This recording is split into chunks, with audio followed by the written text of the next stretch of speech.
you very much. I'm Tim Frye from Political Science Department and Harriman Institute, and it's really great to have Masaaki Higashima. Is that close enough? Yes. Okay. Yeah. I'm very interested in Japan and getting the pronunciations right. So thank you for coming. It's really a great pleasure to have him here. I first became acquainted with his work when I was serving on a prize committee for the for ACES, the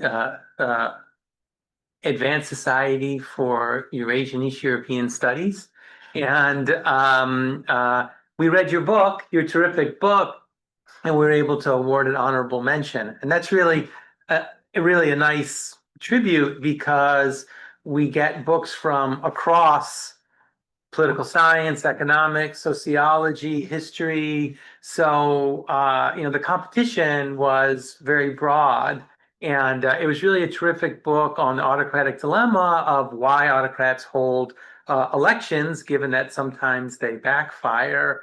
And it has a nice global data set, also focused on Kazakhstan in Kyrgyzstan, and was really a terrific work. So it's really a pleasure to have you here in person. And today he's going to talk about elected leaders and informal tax contributions using some recent research from Kazakhstan.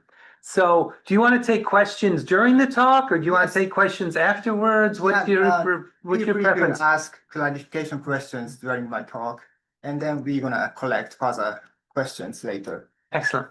Okay, good. So if you have a question, just raise your hand, and Masaaki will answer it. Thank you. Thank you very much, Tim, for the very kind introduction. And yeah, I'm very honored to be here to share my current research on elections in Kazakhstan. So in this working paper, which is consulted with Paul Schuler at the University of Arizona, we took a survey in Kazakhstan like 2 years ago to know about the impact of village election introductions on popular perceptions. And in that survey, we included some questions about informal taxation and people's attitude toward informal taxation. So I'm gonna report findings from that survey experiment. So collecting tax is really important for community development, but at the same time, in rural area, the tax bases are poorly defined or fragile, or they may be heavily constrained by the central government. So in community levels, sometimes local leaders ask their residents to contribute some labor sources or financial resources for community development, which is called informal taxation or societal extractions. And in developing countries, there are many such examples, practices, although their names are totally different, like Kenya, Congo, Uzbekistan's Mahala, and Kazakhstan's Asal. And so given that, we ask questions whether the introduction of multi-party, multi-candidate elections affect people's attitude toward informal taxation. So the question here is, can the introduction of local elections improve informal tax collection? And then based on that, whether local leaders can improve public goods provisions. And regarding this research question, there is emerging literature which tries to investigate the impact or relationship between informal taxation and election. And from some African countries, which are mostly observational studies which use observational data, they found that the traditional leaders, which has a very strong public the support base in their localities, outperform elected ones, because elected leaders may not have very strong support base in their localities. So in that case, traditional leaders outperform elected ones. On the other hand, some research which uses lab experiments find that elections, the competition tends to enhance people's cooperation for informal taxation. So it seems that there is some conflicting findings between those two lines of literature. So here we try to kind of reconcile those conflicting findings by exploring natural experimental settings in Kazakhstan, where village elections were staggeringly rolled out since 2021. And so theory, and also we pre-registered our hypothesis before taking a survey. So let me just explain the pre-registered hypothesis. So the first hypothesis is that elected village leaders increase villagers' willingness to contribute to local public goods. And the core idea here is that if a village introduces elections, then that increases more opportunities for politicians and citizens to interact with each other, which may increase citizens' willingness to contribute their private resources for public goods. One question. Yeah. So is the comparison to the same village prior to the introduction of elections, or is it a comparison to those villages that haven't yet had elections rolled out? So is it over time, or is it a cross-region comparison? Close villages comparison. Oh, Yeah, yeah. So yeah, I'm gonna explain. Oh, sorry. later. Yeah, no worries. So and we assume that there are two mechanisms. One is legitimacy, where if citizens can elect leaders via multi-party elections, then that process enhances legitimacy of local leaders, legitimacy mechanism. And the second mechanism may be what we call a selection mechanism in the paper, meaning that so in villages with multi-party elections, candidates need to make election campaigning to know more about what people demand in their, regarding their policies. And also they have to more tightly interact with the citizens. So they have to interact with each other. So in so doing, the candidates can gain more local knowledge about policy demands, and also enhance communication between leaders and residents. So which may increase villagers' willingness to contribute their private resources for public purposes. And the second hypothesis is about the relationship between elections, gender, and informal taxation. So core idea is that elections may influence men and women differently, as expectations of participation and representation may vary by gender. And here we have opposing mechanisms. One could argue that men, so some literature, some existing studies out of Central Asia suggest that men have more strong political networks than women. So once elections were introduced, men may perceive higher accountability from elections. But based on some, especially maybe in Kazakhstan, women may gain a new sense of inclusion because in villages with appointed rural chiefs, women in villages, women tend to be excluded, for like a political participation and other dimensions. So women may gain a new sense of inclusion and legitimacy through more open electoral competition. So there is some conflicting mechanisms, but here we pre-registered second hypothesis saying that the effect of elected village leaders on increasing contributions to public goods will be greater for men than women respondents while taking this mechanism. And then the third and fourth hypothesis is about the relationship between elections and policy responsiveness.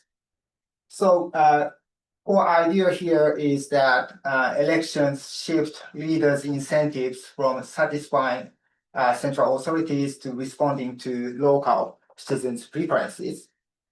So we hypothesize that like in democracies, even in autocratic elections, elected local chiefs are less likely to enforce unpopular mandates and more likely to implement popular ones.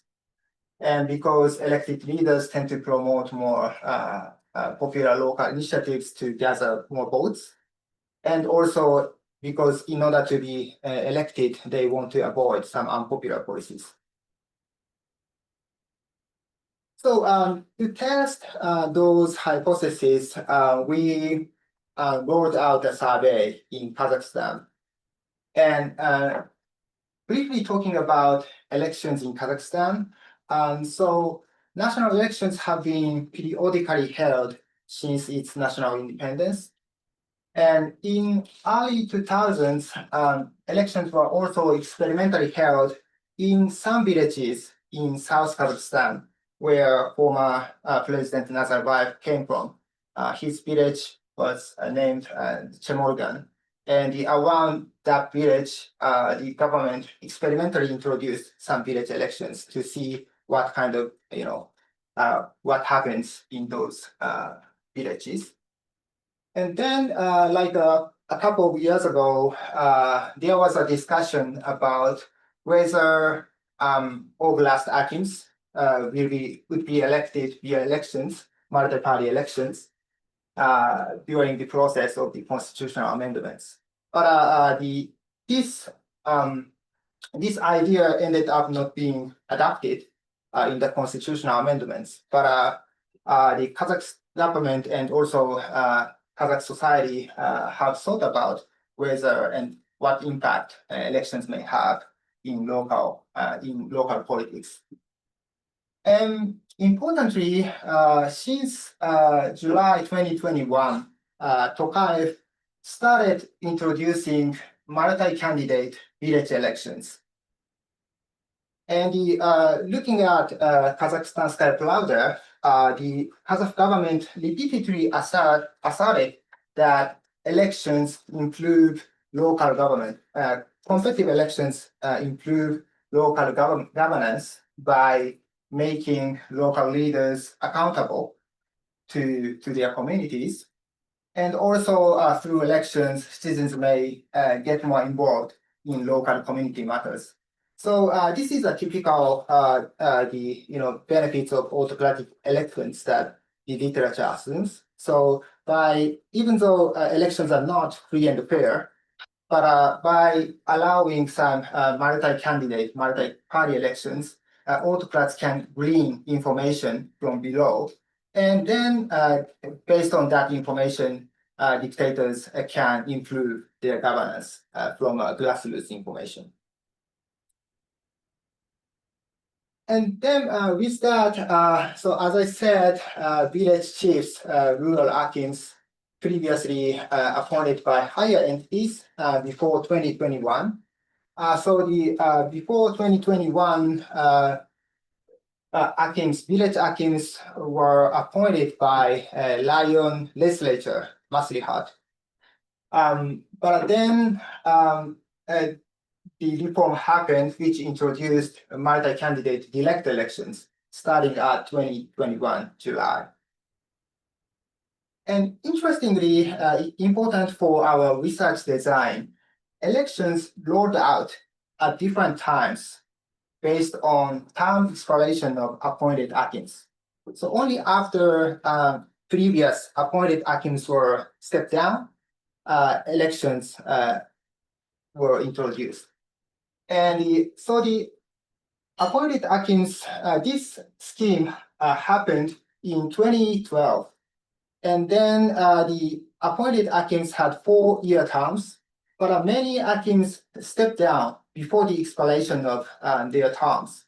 So gradually, the timing of Akins' appointment were gradually staggered. There are many variety of reasons for that. One is which are like idiosyncratic reasons, like some Akins passed away or got sick and they needed to step down. And also some of them sought some business opportunities and exit from the the village Akin positions, because village Akin positions do not pay very well. So they have more incentive to exit from such positions. So due to such reasons, the timing of appointment was staggeringly different. And then after that, elections were introduced based on the term expiration of appointed Akins. So and also in villages with elected elections, the law stipulates that rural Akins are required to hold public community meetings to collect policy demands from local residents. So this staggered introduction of elections create as if random assignment suitable for causal inference about the relationship between election, and informal taxation. So research design, we took 56 villages across all oblasts in the country. And in order to avoid carryover effect, we selected 4 similar raions, which are not next to each other. And then 2 villages with elected Akins were selected from 2 raions. And the other 2 appointed Akins villages were chosen from the other 2 raions. So this means that we stratified 2 different types of villages. One is elected villages, and the other is appointed villages. So each has 28 villages. And these elected villages are treatment. So, and in each village, we selected like 50 households, and then used some sampling method to choose one individual from each household. So we collected 1,680 respondents in total. And outcome variable here is willingness to contribute for a public community project. And we asked question like, if your current Akin asked, would you be willing to contribute randomized amount of money, tenge, which ranges from like the 500, 5,000 tenge, which is like $10, I guess, to 500,000 tenge, which is about 1,000 US dollars. And then to build a repair randomized selected project. So here, road, village house, street ramp, primary school, or park. So we randomized those 2 different amount of money and the kind of goods. And then we asked these questions to see how a respondent answers yes or no, which is binary outcome variable. And then here is a partial list of villages. So from each oblast, we have 17 oblasts, but here we show some partial list. So each oblast, we chose different raions, and from each raion, we chose four different villages, and in each oblast, two are elected villages, and the other two are villages with appointed hakims. And looking at the timing of elections, you can see the timing of elections was quite different even within oblast. So which suggests that the assignment of election introduction is as if random. And looking at some balance checks for individual level for different covariates like age, gender, ethnicity, grade level, use consumption, they are fairly matched between treatment and control groups. And here, so unfortunately, we didn't find village level statistics for demographic variables. So we collected lion level statistics to see if the various covariates between treatment and control groups are well matched, well balanced. And for employment, like population, male proportion, like other for many covariates, those two groups are well balanced. So given that, we try to estimate the impact of elections on informal taxation. So here is main results for hypothesis 1. So estimator is a simple OLS with village clustered standard errors. And for more detail, you can see my paper, but we found that elected hakims tend to increase willingness to contribute by 7.7% percentage points.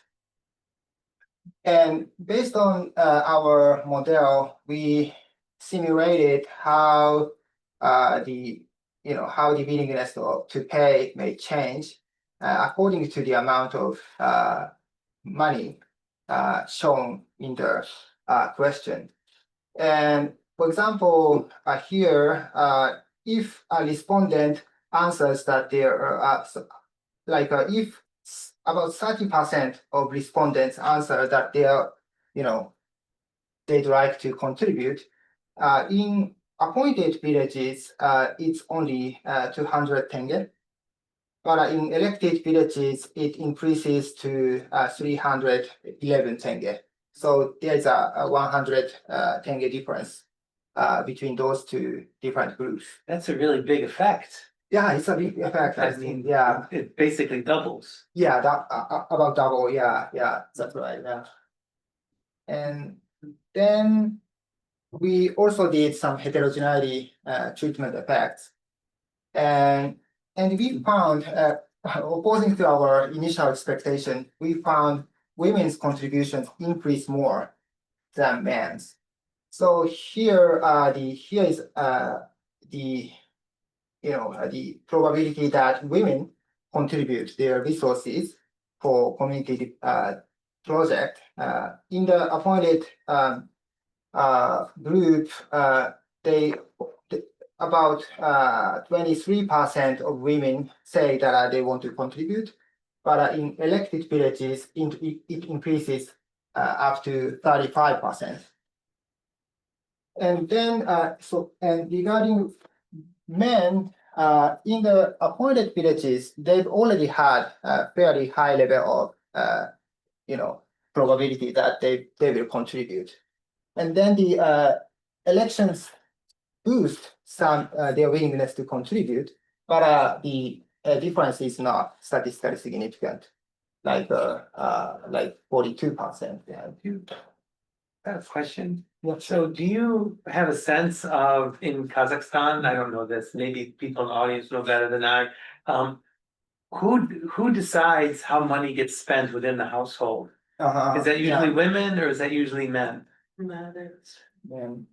Yeah, I think, I think so. Household family networks may constrain women's decision.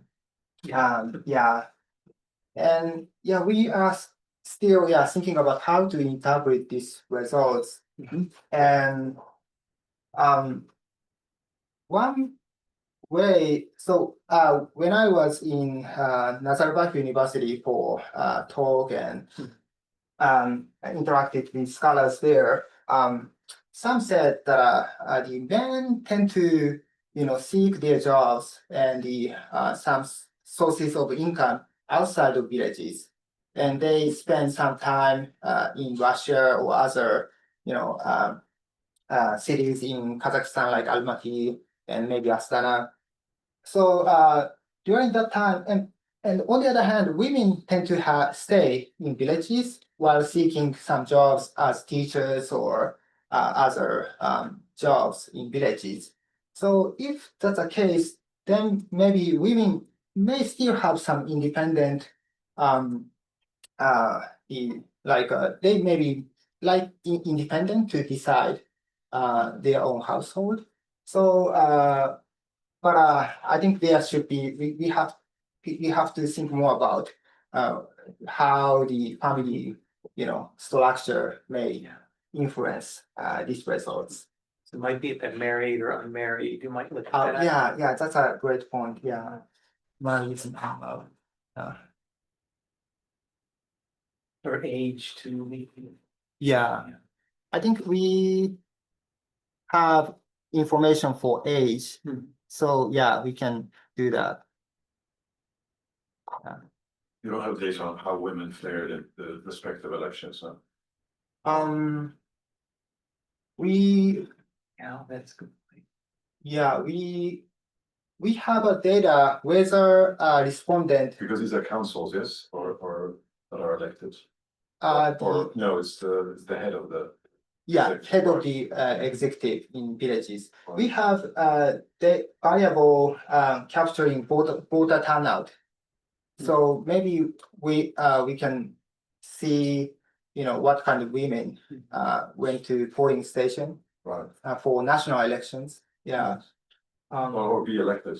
That's question is whether they are elected, not necessarily whether they voted, but of course whether they voted, participated as voters also. Yeah. All the Akin, they're voting for men, right? Basically, are there women who are in the elections as well? Yes.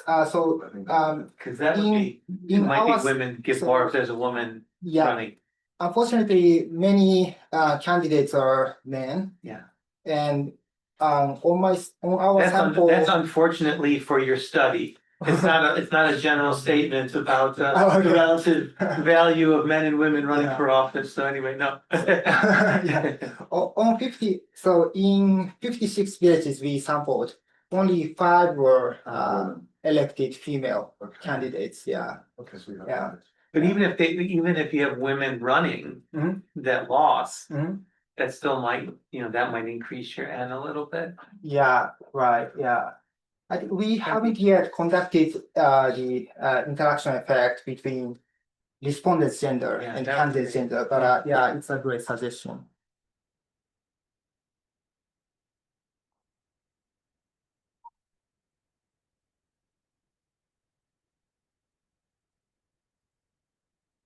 This is a topic that my wife studies in American politics, so I'm interested in that. So. Oh, it's great to hear that. I need to talk to her. Okay. Then we move on to the hypo 3 and 4. We couldn't find statistically significant effect on perception of AKIMs implementing popular mandates, which is measured by whether AKIM deals with employment. So like by asking this question, has the current AKIM of your village implemented employment policy to increase additional jobs since taking office? Because villages suffer from a lot of shortage of jobs.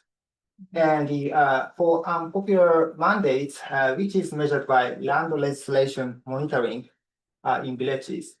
So in 2019, the law was changed in the way that rural AKIM can impose some tax on land and property in their villages.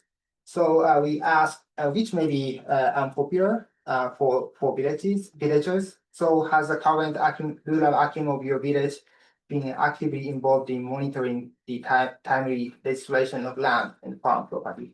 So we see this as an unpopular mandates.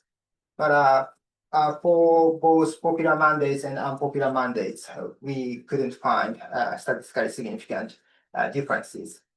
So maybe like one interpretation is that although Akims have their own mandates, but still their like a policy autonomy is heavily constrained by the central government. So the central government asks local leaders to do something, and then they have to put many efforts to implement that. So the respondents may not think that local leaders can do something for their own mandates, regardless of popular and unpopular. And the other reason is that the effect is very short term. So we took survey just several months before, after the introduction of elections. So if elections were repeatedly held, then people begin to feel that local leaders may become accountable to villagers based upon their experiences. But still, elections were held only once. So it may suggest that the short-term, there is no short-term impact of elections on accountability. And then we conducted some, we didn't pre-register these hypotheses, but we did some exploratory analysis for causal mechanisms. And we propose two mechanisms. One is selection mechanism, which says that elections may bring in new locally rooted leaders with stronger community ties and local knowledge. And the second is legitimacy. Elections increase citizens' belief that leaders have a rightful mandate, which increases legitimacy of leaders. To test those two mechanisms, so for the selection mechanism, we compare villages where elections led to leadership turnover versus where incumbents stayed. So if election turnover happened, which means that the elections have a higher levels of competition, so candidates have to make more active election campaigning before elections. But if incumbents are too strong, which came from appointed positions, then there is lower levels of competition, so they may not need to make active election campaigning. And for the second legitimacy test, we compare villagers who voted for winning candidates and losing candidates. So the research suggests that winners tend to feel more legitimacy for the candidates whom they voted for. So we incorporated some discussions about winner-loser status here. Then we conducted analysis. So here, election turnover variable, and here, election winner of elections, respondents level. And you can see that if election turnover happens, then respondents are more likely to contribute their resources by 10%. And the winners tend to contribute more by 10% as well. So this suggests that the mechanisms for hypothesis 1 may be brought by those two different mechanisms, legitimacy and selection. And we additionally tested some additional mechanism by looking at how whether accountability works in villages, but we didn't find the strong effect of elections. So like consistent with popular and unpopular mandates, the accountability does not work in village elections this time. But elections brought selection mechanism and legitimacy mechanism. So in conclusion, so multi-party elections, albeit not completely free and fair, there are a lot of election fraud in village elections, and we couldn't collect systematic data on election fraud because it's a village level elections. But some news reports suggest that the opposition candidates were intimidated by the village executive, and also like a 75 to 85%.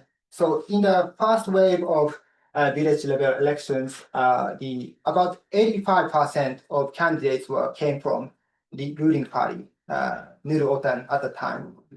And in our sample, 75% of winning candidates were coming from Amanat, the ruling party, renamed ruling party.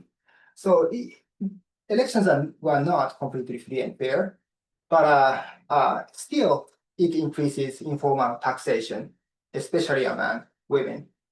So this suggests that elections, even though it's not free and fair, may enhance legitimacy and local engagement, which the Kazakh government expected. And so we believe that our paper contributes to the understanding of the role of elections in local governance and also electoral institutions in autocracies. And then we are thinking about some next steps along with this working paper. We gonna plan to take a second wave of this survey in either in 2026 or 2027, because the first cycle of village elections is now ending. So it will end by the end of 2025. So what we are interested in is to think about some long-term effect of autocratic elections on popular perception. So basically, we're gonna focus on the same set of villages, and then we ask questions like, does iterative holding of elections lead to strengthening or reducing informal taxation or other aspects of public perceptions in autocratic regimes? And because by including second wave of survey, it becomes possible to include like various aspects of elections. Like villages may have totally different budget structures. Some villages which have larger population or natural resources or some resources may have more revenues. But there are many small villages which suffer from the shortage of budgets. So we have to take into account such heterogeneity across villages. And also we may be able to think about voter turnout. For example, how after holding village elections several times, then that may impact voter turnout for national elections or other elections in different administrative units. And also we may be able to think about like different center-local relationships. So I think we need to collect more data and do more research about what's going on in village elections. And by so doing, we can ask some questions about when do effects of elections on informal taxation change, depending on village higher entities relationships or some spatial effects of elections, and also temporal dynamic effects. So we are now we are now designing this second wave of survey. So if you have any thoughts and feedback, that would be really great. That's it. Thank you so much for your attention. Questions, do you want to call questions? Sure, do you want to start? Or- No, no, go ahead. Do you want to just call on people for questions? Yes, Oh, yeah. I have a couple of them. I thank you very much. It was really interesting. I'm not a quantitative scholar, so I say that as a disclaimer because these are some of my ideas may be silly. But so you bifurcate between appointed and elected, and you do mention it at the end, so the rigging of elections, and you talk about legitimacy mechanisms and the turnover incumbents and so forth. But you don't really bifurcate between genuinely elected and kind of less genuinely elected. And I wonder whether that's bifurcation or in fact it's a continuum, right? I mean, some would be more genuinely elected, some would be less genuinely elected. And I suppose that is really kind of a crucial difference. It may seem like a small difference, but it's rather fundamental actually, right? Because elections are either kind of a political choice or bestowing illegitimate political legitimacy, if you will, right? So that's kind of a huge difference. I wonder what, how would you bring this in to what you're doing? And I guess the question may be beyond this, is really about kind of the nature of the relationship between the local leadership and the central authority. And then how are elections rigged? Are they rigged in favor of the center? Are there multiple power centers on a local level? I mean, you have people who are, for instance, representatives of the national, governing party, who are competing perhaps with local chieftains who aren't necessarily the favorites of the central governance. So I think unpacking that I think would be really, really crucial. Maybe just to follow up on Timothy Frye's earlier question, since these elections were introduced gradually, how do you make sure that the results aren't affected by nearby villages learning, social learning processes over time? How do you account for this? And then maybe just lastly, in terms of the gender effect, I haven't really thought this through, but I wonder, how confident are you about this being driven by kind of political efficacy rather than selection effects or kind of desirability of responses. And then maybe just to close that off, I think also studying for the link between elected women and office or competing for office, even as candidates being present, many women use local elections to kind of build up their profile and so on. But as you said, maybe also voter turnout, how women turn out. And then also that actually is a complex question of the women turn out of their own volition, or are they steered by men, who control their vote and so forth. So there's a lot of things to unpack there before. Thank you very much. That's supremely interesting. I observe elections for a living, so this is definitely for me. And I worked in Kazakhstan many moons ago, in the 2000s. Wow. So these are very, very problematic elections, of course. But Thank you very much. I should answer. Do you want to answer or do you want to just take them in? No, that was great. That was great. Thank you so much. So the questions that you raised were very important, and I think for genuine and ingenuine distinction. Ideally, if we could collect some data on electoral manipulation, then we could further untangle. There should be some variation about electoral integrity across village elections. So, and the newspaper articles basically focus on villages which, village elections which are very problematic. So, and we, at this point, we couldn't collect data on electoral integrity, but it's often inconclusive, but I suppose there is a lot of mathematicians who are working on results. Polling station level, So very inconclusive. Physical data, but I think it would give you perhaps an inkling, and then would direct you in a certain direction where you could actually, start uncovering other things as well. If you can get your hands on results on polling station or at least local, village results, some kind of math. Start creating bell curves in terms of whether some of these figures check out. That's a great point. Because you do, I mean, the turnover matters a lot, right? So like that kind of gets to this issue that maybe it's the elections that are more competitive, that are more real, are the ones that are driving the And if you can do something with that and then sort of tie it to results, you can look at village level results, some breakdown by polling stations in some area. If you can get that math, sort of study that, that actually does anything. previously I found a conference paper using like a digit level information about in Kazakhstan.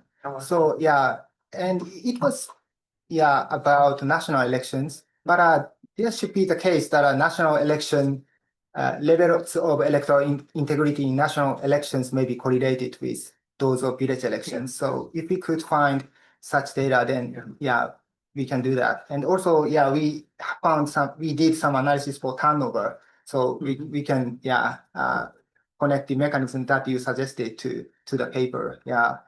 And also, social learning effects. We included, at this point, we included time fixed variable, time fixed effects. So we hope that it absorbs some of the effects, but it's very important suggestion.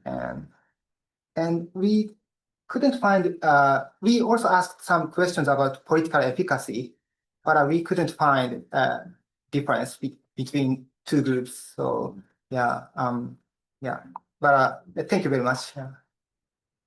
I just had a brief question, kind of pulling the thread of one of the previous questions as well. First off, thank you very much for that. It's just incredibly important. But you mentioned, I think, really early on, one of the villages that was selected in your study was where Nursultan Nazarbayev is from.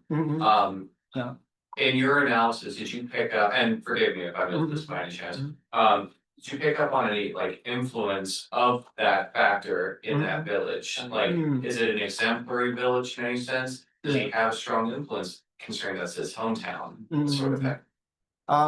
Actually, we didn't include the influence of previous village elections on our analysis because those experimental villages were like abolished in 2012, in my understanding. So there is a long time differences between those elections and the current wave of village elections. So we didn't include that portion.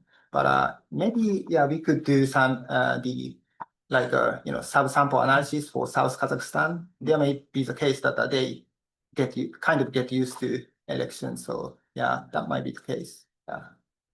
Can you talk a little bit about conducting the survey and how much was it? Was it hard to find a good survey company? Were you satisfied with the quality of respondents?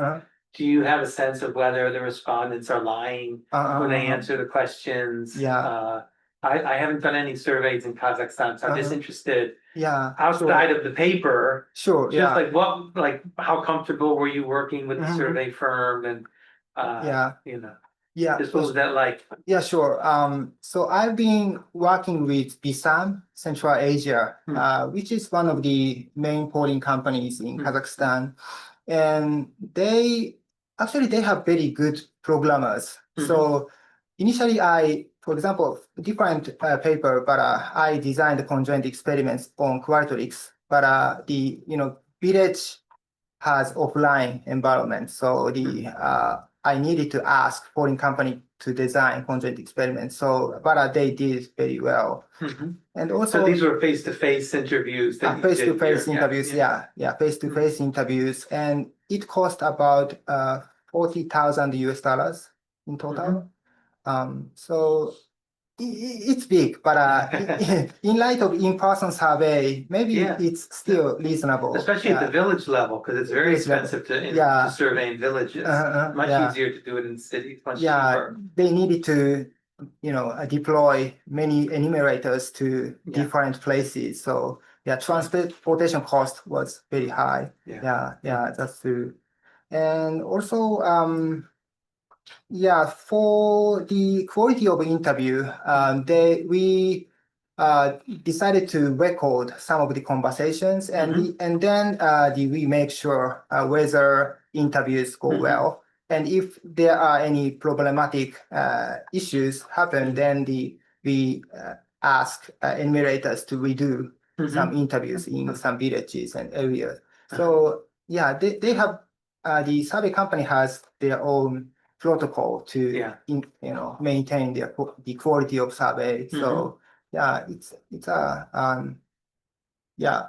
I think in Kazakhstan, taking online surveys are still Yeah. kind of induce some biased sample. So yeah, in Central Asia, it still makes sense to do in-person survey. Yeah, that's my sense. I'm interested on like why you decided to include different amounts of money in your questions.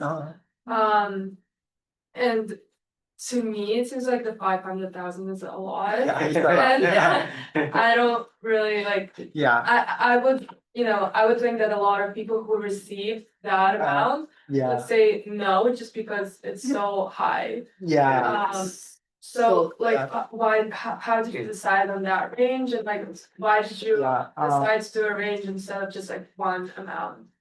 yeah, so as you expected, many people do not are not willing to contribute, much money.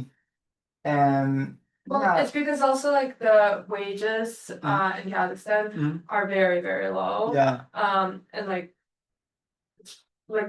the mostly it's probably like $200 a month. yeah. So we wanted to set a minimum and maximum as a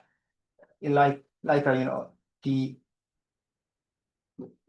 I think like 5,000 tenge, like which is $10 US, maybe kind of fair amount of money, which may be possible for villagers to contribute for the community development.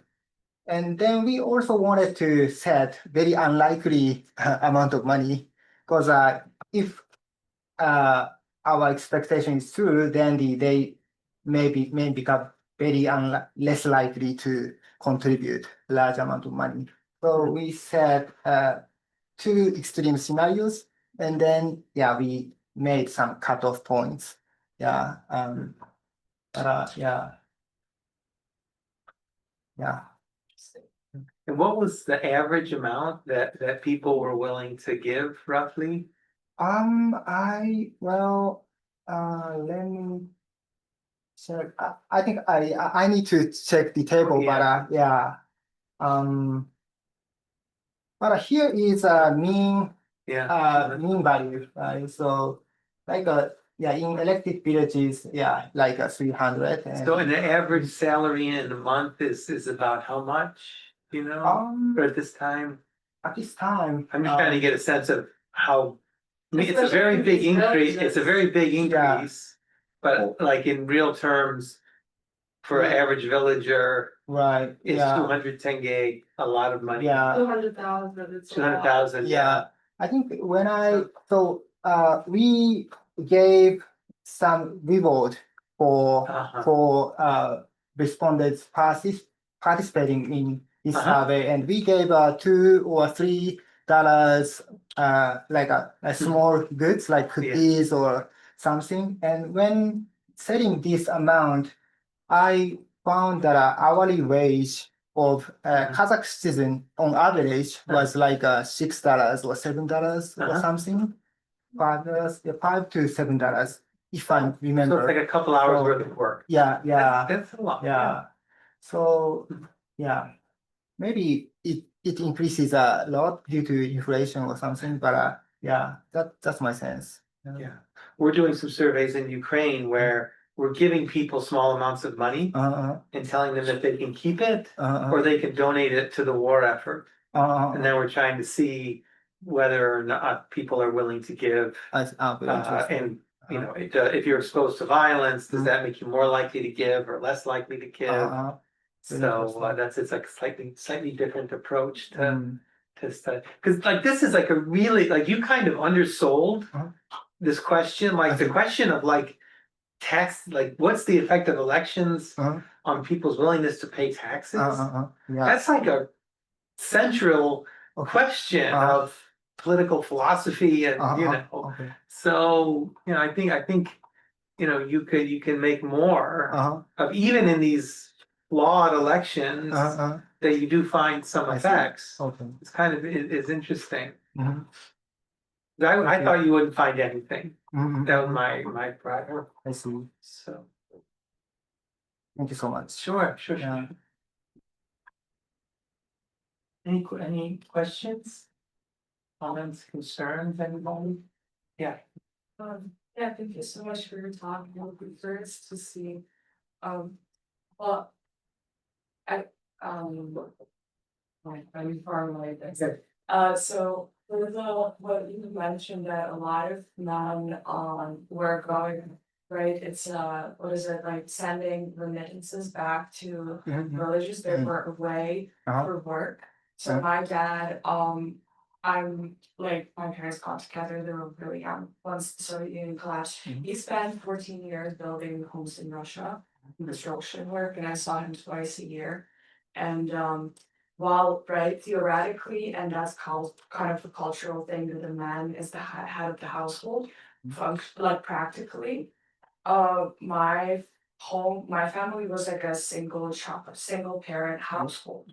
Because the communication was so limited that my dad just simply couldn't make those decisions about like budget allocation or like where the money goes day to day, and the family saw him twice a year. So I did a little qualitative like interview style research on that in my own family.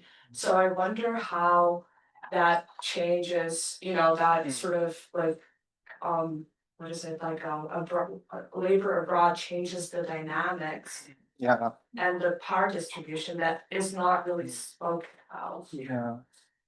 Yeah, that's a great point. And unfortunately, we didn't include a question about whether, male member in family has a job outside of the village, like in Russia or other places in Kazakhstan. And if we could have such question, then we can capture that aspect. If, male members are out of the village, then the female members, have more independent, can become more independent decision maker for informal taxation and contribution. So I think, yeah, in the second survey, it makes total sense to include such questions. And then, yeah, we can see how the impact may change. Yeah, you could just ask generally, Yeah. who is generally in charge of making decisions on the family budget? Yes, yeah, exactly. And that would capture not just people going away to Russia, Yeah. but also cases where, Mhm. The woman is just more, Yeah. or, you could even have a scale, like equally important, one's more important. Yeah, like 5-point scale. Because that or would be something. interesting. Yeah, That would be yeah, interesting. yeah. Fascinating talk. I was curious about just like one thing you said at the end, I think, which is like, obviously your results show that like elections do enhance legitimacy, and you said the government expects this. What did you mean by that? Like you said, how the government expects this, like, did you find through, like by talking to government officials or in like the media or something that they're saying this, or? Yeah. I mostly, so you are talking about this part, right? Yeah. Yeah. I mostly relied on the state newspaper, Kazakhstanskaya Pravda. And before introducing those elections, they repeatedly advertised that, and also they described their motivations about the introduction of village elections. And they said that mostly they said two things. So one is about leaders. So previously, leaders were appointed from higher entities, Maslihat in Lion level. So they didn't care much about local matters. So the Kazakh government wanted to change that problem.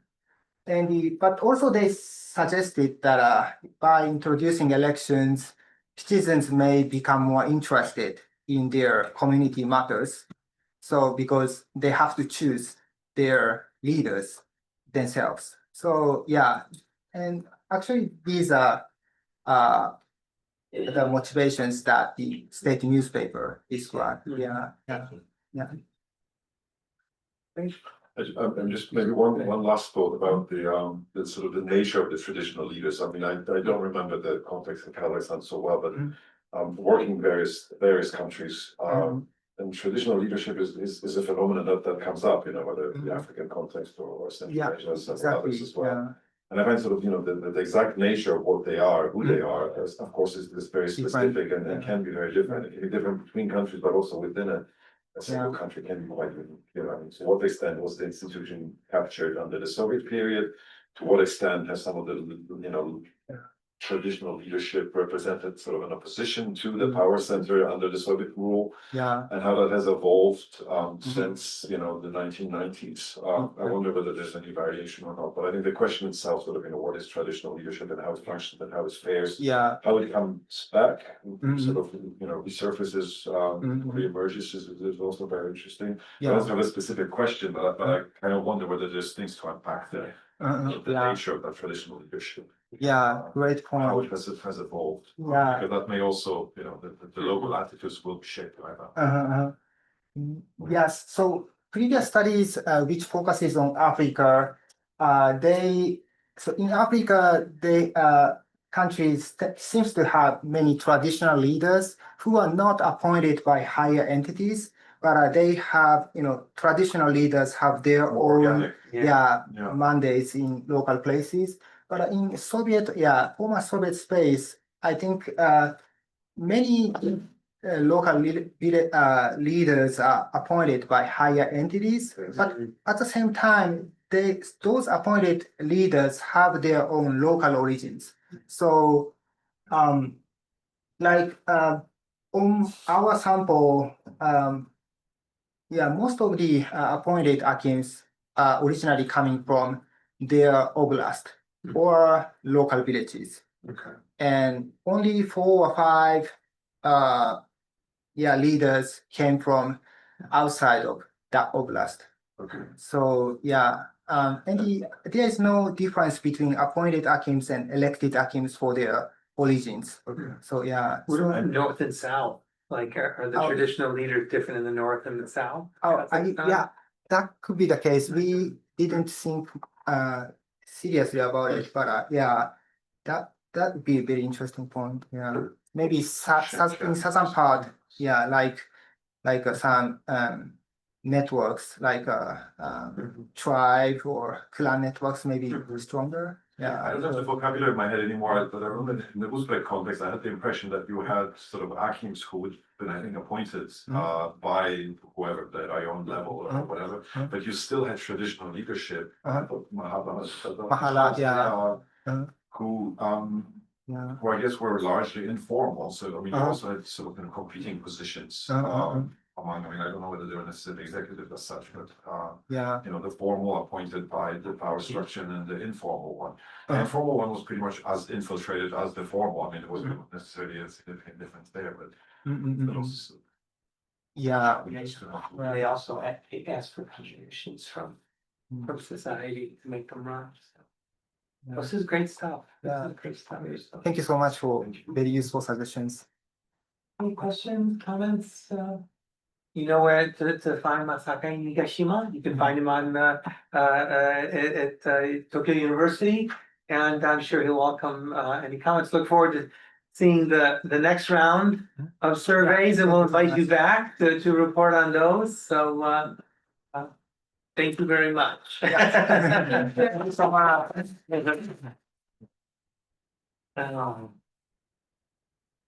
This is great. Yeah, thank you so much. I got many helpful comments. What stage are you at with the project? What stage are you at? We just completed this manuscript and it's now under review. Oh, good. But I think I'm sure that there should be many requests for reviews. There always seems to be, but no, it's very interesting, and it's hard to. It's a hard question to study, so it's good that you identified this. The rollout, the staggered rollout. That's very nice. So, and now it's the case that every village has elections. Yeah, I think by the end of 2025, all elections will experience. Yeah. Okay. Do you know how come like Almaty or Astana don't have elections? Oh, sorry. Like how come like the big cities don't have elections? And they're like Ready or risky?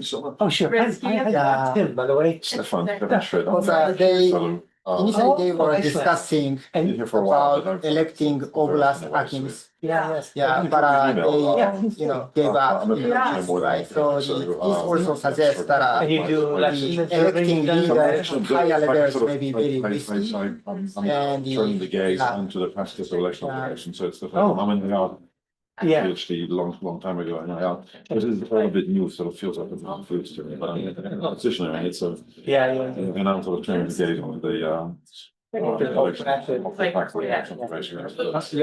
project on, yeah, it's not fit for purpose, and it's very specific area. Like historical division. Yeah, maybe I can drop you an email. Yeah, please do. Great to talk sometime. Yeah, I'd like that. Thank you, yeah. To like, I don't know, ancestors Yeah, are more closer. yeah, they have dense They- social networks, right? Social Yeah. networks and like, even though they're not brothers, you know, for Mhm. example, but they consider themselves brothers. Yeah, Um, they have a more, you know, they view Mhm. larger yeah, family, you know, conception or something. yeah, and a lot of, I don't know if a lot, but I know for a fact that like Aktubia, Mhm. the Hakim, like asks businessmen, like local Yeah. businessmen, to, I don't know, build a school or like repair this hospital or repair this whatever. And they do it just because, I don't know, they come from the same city and it's like close ties and very like, Yeah. just because they're from there, even though they may be living in like I bigger see. cities or like Almaty, Astana and Yeah. whatever. And they do a lot of remittances from big cities to Yeah. which is sent to villages, right? Mhm. Yeah. So, like, for example, my dad, we live in Almaty, Uh-huh. but his family and like, is from Aktubia. Uh-huh. And he does a lot of like work in Aktubia, Mhm. just because he's like still very connected to the city and like, that's where his ancestors are from. And it's just interesting to see how like connections work in smaller cities like that than in Almaty.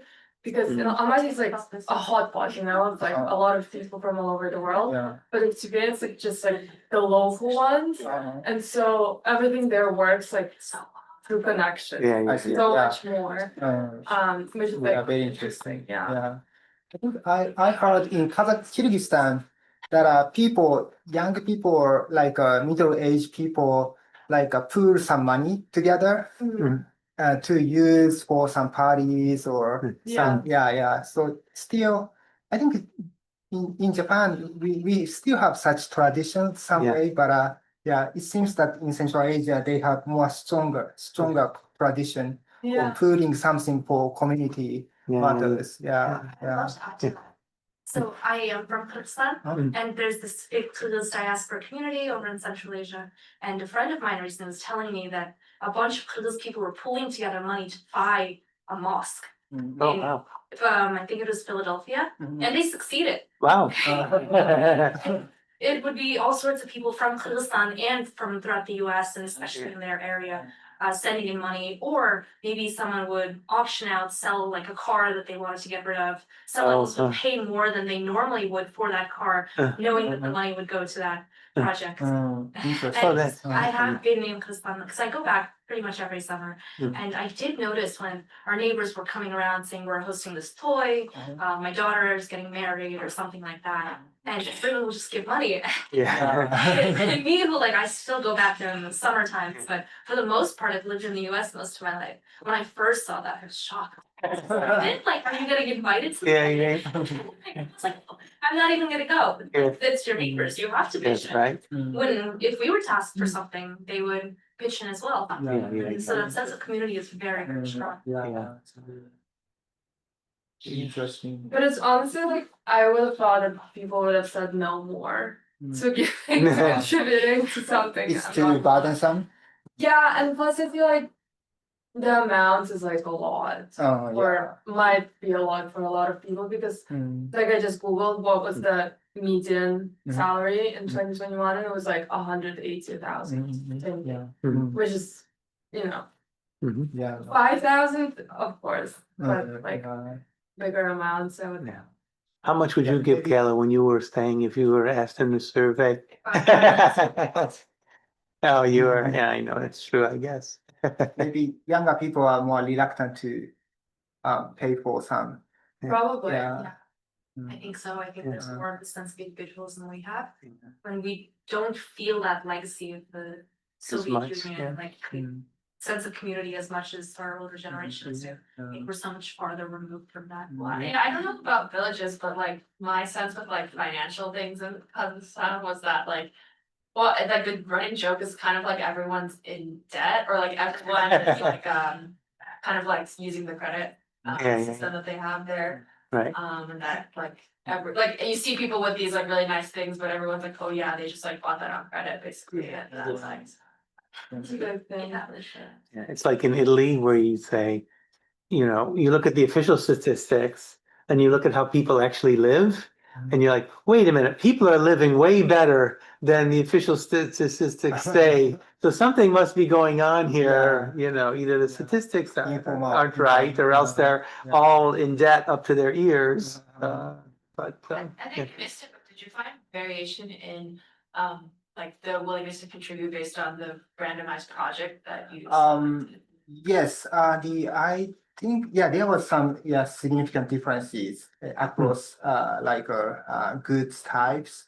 Like a small projects tend to encourage people to contribute more, like a street lamp or but a bigger project, Oh, that's Oh, surprising. that's I would interesting. think like schools or something would be like the most more, popular I or see, something. that would be, Roads that's are interesting. probably not popular at all. yeah. Something I read about GoFundMe's, how the ideal amount to ask for is about 10 or 15,000 because if it's too little, then people think, oh, well, we'll reach the goal without me anyways. If it's way too much, then they think, well, I can't make a difference, so what's the point? Yeah, oh, that's interesting. That's interesting. Yeah, also, there's studies that when you look at the gendered effects, like women and men have very different preferences over what public goods to provide. Like in India, there's that famous Right. study about how Yes. when women were elected into the local government, you know, they wanted to prioritize building dams. Because it was the irrigation, because it was the women's job to go down to the river and haul back the buckets of water. So when they got into power, they were like, oh no, that's one public policy issue we want to address. Whereas, you know, when men were in power, they were looking at, you know, something else. So that might be interesting. That may similar vein, but specific to Central Asia, I'd be really curious as to I don't know. I don't know. in Central Asian people's concerns. Yeah. Especially Uzbekistan, maybe Yeah. facing more issues on irrigation. Yeah. Over the course of the summer, I was doing some research for my thesis, and I was focusing on public opinion in Kazakhstan and the Chapatov administration, just the current governance. Oh wow. Yeah. And I was hearing a lot of really similar responses from people where they were prioritizing the roads and schools especially. Yes. And I didn't see too much variance. If this is making me want to go back and see if like maybe more women spoke about school. But I did notice roads were just the number one thing. He's reviewing our streets, so he's great. Yeah. So the people liked the roads? Yeah, so people, what I found was that almost everybody I talked to actually really liked Chapatov. Oh yeah. And what I want to write about is how that can even be the case when we look at other metrics and see that there is a democratic backslide and actually really want to take your class on. Oh, good. Yeah, in the spring. Good. Yeah. Yeah, I'm Good, good. That I think it's gonna be really helpful for the thesis.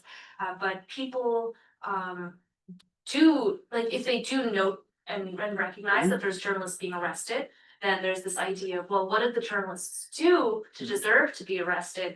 Maybe they were spreading lies or misinformation. Maybe they were paid off by US actors or somebody else that is a political opponent to the president. And so there's this kind of blaming of them. Or other people going, well, I don't know much about that. I don't know why exactly they arrested. But what I do know is that in my village now we have this new school, we have these new roads, and he's fixed some of the old infrastructure up, and we're so much more focused on the tangible realities of they live day to day, and less on more abstract things like freedom of speech.